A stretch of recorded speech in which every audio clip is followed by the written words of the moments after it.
প্রভু এসে একই কথা বলে, সারেঙ্গদেব একজন অন্তত শিষ্য করো, একটা শিষ্য করো। সারেঙ্গদেব বললেন, প্রভু তুমি রোজ রোজ এক কথা আমাকে বলো, শুনলে আমার শরীরটা বড় খারাপ লাগে, তোমাকে শিষ্য করতে হবে। নিজে কত জন্ম ধরে ভেসে বেড়াচ্ছি, তাই না কোনো কুল, আবার আর একটা লোককে টেনে এনে তাকে কি আমি কুল নিতে পারবো? চিন্তা করুন, আমি নিজে পাই না কুল, আর একটা লোক আমার সঙ্গে এসে জুটলে তাকে আমি কুল দিতে পারবো? আমি পারবো না। মহাপ্রভুর প্রতিদিন এইরকম বিরক্ত সহ্য করতে না পেরে একদিন রাগের চোটে বললেন কি, কাল ভোরবেলায় যার মুখ দেখবো তাকে আমি শিষ্য করবো।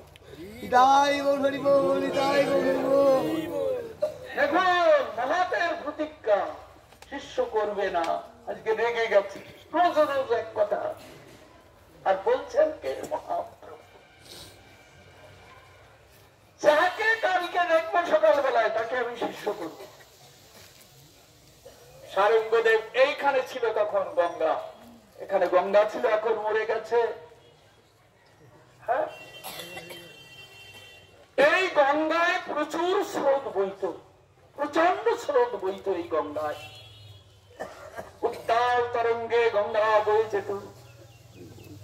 এমন একটা সময় বর্ষাকাল, প্রচুর জল হয়েছে, এখন গঙ্গা একেবারে মানে উত্তাল তরঙ্গে একেবারে মানে জলে জলাকার হয়ে একবার ঢেউ তুলে চলেছে গঙ্গা। ভোরবেলায় এসে সারেঙ্গদেব গঙ্গায় নেমে স্নান করলেন। স্নান করে যখন তীরে উঠেছেন, নদীর তীরে গঙ্গার তীরে যখন উঠেছেন, তখন এদিকে উত্তাল তরঙ্গ বইছে। ওই ঢেউয়ের মধ্যে একটা ভেলা এসে সারেঙ্গদেবের চরণে ভেসে এসে, এই ভেলাতে কি ছিল জানে? একটা সাপে কাটা রুগী। রুগী মানে কি, মরে গেছে, 7 দিনের মরা, সাপে কাটা, তাকে ভেলায় করে ভাসিয়ে দিয়েছে, আর এই গঙ্গা দিয়ে ভাসতে ভাসতে এসেছে। আজকে স্রোতের বলে ফিরে ওইটা একেবারে চরে দিয়ে সারেঙ্গদেবের চরণে লেগেছে। সারেঙ্গদেব চিন্তা করছেন, ভালো হয়েছে, ভালো হয়েছে, মরাটাকে খুললেন। কেননা প্রভু প্রতিদিন এসে তোমাকে এরকম বলে, শিষ্য করো, শিষ্য করো। তাই আমি বলেছি কালকে সকালে যাকে দেখবো তাকে আমি শিষ্য করবো। তো ভালো হলো, এই মরাটার কানে মন্ত্র দিয়ে ছেড়ে দিয়ে তো আর বাঁচবে না। প্রভু আসলে বলবো, প্রভু তোমার কথা আমি রেখেছি, আমি শিষ্য করেছি। ইচ্ছা নেই শিষ্য করা, কিন্তু ভেসে এসে লেগেছে। দেখুন, এটাই হলো ভাগ্য। ভাসিতে ভাসিতে জ্বলছে কাষ্ঠ লাগি তীরে, ভাসতে ভাসতে যখন তীরে লেগে যায় তখন কাঠের ভাষা শেষ হয়ে যায়। তো এখন ওই সারেঙ্গদেব ওকে কি করলেন, দীক্ষা দিতে গেলে তো কিছু নিয়ম আছে, তা মহান ব্যক্তি তিনি তো জানেন। ওই গঙ্গার রস দিয়ে একবারে দাদুর সঙ্গে তিলক ধারণ করিয়ে গলার থেকে একটা মালা নিয়ে ওর গলায় পরিয়ে এখন ওই মরার কানে মন্ত্র দিচ্ছে। এখন মন্ত্র দিয়ে এখন চিন্তা করছে যে এইবার আমি চললাম, আমার কাজ আমার শেষ। সারেঙ্গদেব দেখলেন মন্ত্র যখন দেওয়া হয়ে গেল তখন মরা ভেলার উপর উঠে বসলো।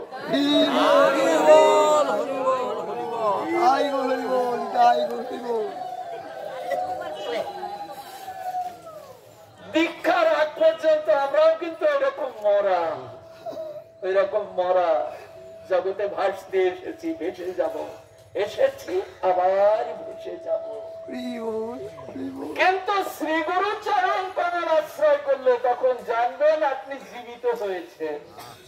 এই তো প্রাণের কাজ, যে কাজ গৌর গোবিন্দ সেবাতে চিরকৃত কৃতার্থ। তাই আজ সারেঙ্গদেব অবাক হয়ে গেলেন, নিজেও অবাক হয়ে গেলেন। উঠে বসলো, বসলো কি নেমে পড়লো ভেলা থেকে, নেমে চরণ দুটি জড়িয়ে ধরে বলছেন, গুরুদেব আপনি আমায় কৃপা করুন। এখন আর কি করবেন? নিয়ে গেলেন আশ্রম, নিয়ে গিয়ে সেবা দিলেন। আশ্রমের যা ধর্ম, ভোরবেলা স্নান করো, তিলক করো, মন্ত্র স্মরণ করো, আশ্রম ঝাড় দাও, ঠাকুরের সেবার জিনিস গুছিয়ে দাও। এমনি করে দুই একদিন যেতে না যেতে সংবাদটা একেবারে দূর প্রদেশ পর্যন্ত চলে গেছে। সারেঙ্গদেব একটা সাপে কাটা মরা ভেলায় ভাসিয়ে দেওয়া তাকে প্রাণ সঞ্চার করেছে। তাই দেখতে আসে লোকে, দেখি দেখে আসি, মরার প্রাণ হয়েছে, যাই দেখে আসি। তাই তারা দেখতে আসে। ওর বাবা মা 7 দিন আগে ভাসিয়ে দিয়েছে। কত দূরে বাড়ি সংবাদ যেতে যেতে তাদের কানে গেছে। কানে গেলে বাবা মা এসে দেখে তাদের ছেলে, হ্যাঁ তাদের ছেলে। এখন এসে বলছে, চল বাবা চল, বাড়িতে ফিরে চল, নিতে এসো।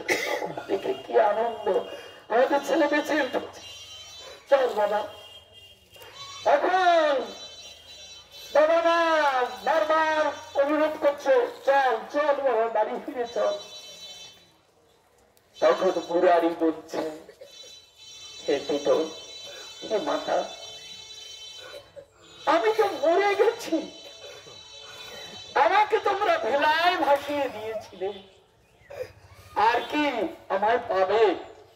এটা কি তোমাদের মনের কোণে জেগেছিল কোনদিন? আমি তো শেষ বিদায় নিয়ে চলে এসেছি, গঙ্গা আমাকে ভাসিয়ে নিয়ে এসেছে। তাই আমরা প্রত্যেকে এইরকম ভগবানের কৃপারূপ গঙ্গায় ভাসতে ভাসতে দুর্লভ মনুষ্য হয়ে এসেছি। এখন যদি সদ্গুরু কৃপা পাই তবে বুঝবো যে আমি বেঁচেছি, নইলে আবার মৃত্যু, আবার জন্ম, আবার মৃত্যু, আবার জন্ম, এমনি করে অনন্তকাল ধরে সংসার সমুদ্রে ভেসেই চলেছি। এর কি কুল পেয়েছি? তখন মুরারি বলছেন, হে পিতা, হে মাতা, আমি আর বাড়ি ফিরে যেতে পারি না। পারি না কেন? আমি তো মরেই গেছিলাম, মরে গেলে আর কেউ ফিরে আসে না, আর কেউ ফিরে আসে না। আজ যে আমি ফিরে এসেছি আমার শ্রী গুরু করুণায়, আমার গুরুদেব আমাকে বাঁচিয়েছে। অতএব এই যে দেহটা আমার এখন নতুন তোমরা দেখছো, এটা আমার শ্রী গুরুদেবের দান, তিনি আমাকে কৃপা করে বাঁচিয়েছেন। আমি তাকে ছেড়ে আমি কিছুতেই যাব না। যতদিন প্রাণ আছে ততদিন সেবা করবো আমার শ্রী গুরু চরণ কমল। পারল না ফিরিয়ে নিতে পারল না। হ্যাঁ, তাই সারেঙ্গদেবের সঙ্গে আর এই মুরারির এমন সম্পর্ক স্থাপন হয়েছিল। আজকে দেখুন বোর্ডে লেখা আছে সারেঙ্গ মুরারির পাঠ, দুইজনে যেন একাকার হয়ে রয়েছে, সাক্ষী বহন করছেন গুরু কৃপার দান। আর ওই যে বকুল গাছটা সামনে দেখছেন না, মহাপ্রভু একদিন এসে দেখেন সারেঙ্গদেব যার তলায় বসে সকালবেলায় 1 লক্ষ নাম সেরে তবে সেবা পূজায় যায়, বৃক্ষটির পাতা পড়ে গেছে, শুকিয়ে যাচ্ছে ডালগুলি। মহাপ্রভু মনে করলেন আমার ভক্ত গ্রীষ্মকালে এই সুশীতল বৃক্ষের ছায়ায় সে ভজন করে, বৃক্ষটি যদি শুকিয়ে মরে যায় তাহলে আমার সারেঙ্গদেব কষ্ট পাবে না? হ্যাঁ, সে তো তার ভজন ছাড়বে না। ভক্ত যেখানেই থাকুক না কেন তার ভজনকে সে ছাড়ে না, আঁকড়ে ধরে রাখে, নিত্য নিয়মকে আঁকড়ে ধরে রাখে। তাই সারেঙ্গদেব এইখানে বসে ভজন করেন বলে মহাপ্রভু দেখে কি করলেন, ওই বকুল বৃক্ষের তলে গিয়ে উঠলেন। বকুল বৃক্ষটাকে 2 বাহু দিয়ে জড়িয়ে ধরলেন বুকের মাঝে। যখন বুকের মাঝে বৃক্ষটিকে জড়িয়ে ধরলেন তখন ওই বৃক্ষের উপর থেকে কচি পাতা ছাড়তে তাই গৌর হরি বল, তাই গৌর হরি বল, তাই গৌর হরি বল। উদ্গম হলো। হ্যাঁ, এই সেই বৃক্ষটি দেখে এলেন, এই সেই বৃক্ষ, এই সেই রাধা গোপীনাথ মন্দির, সেই সারেঙ্গদেবের সেবা, সেই মুরারির সেবা। আর এই বকুল বৃক্ষটি মহাপ্রভুর প্রেম সম্পত্তি লাভ করে আজকে সিদ্ধ হয়ে দাঁড়িয়ে আছে, তাই নাম হয়েছে সিদ্ধ বকুল। এই পর্যন্ত সাধন দেখে আজকের এখানকার কথা এখানেই বিশ্রাম দিলাম। আপনারা কৃপা করে একটু এখানকার যিনি আছেন এখানকার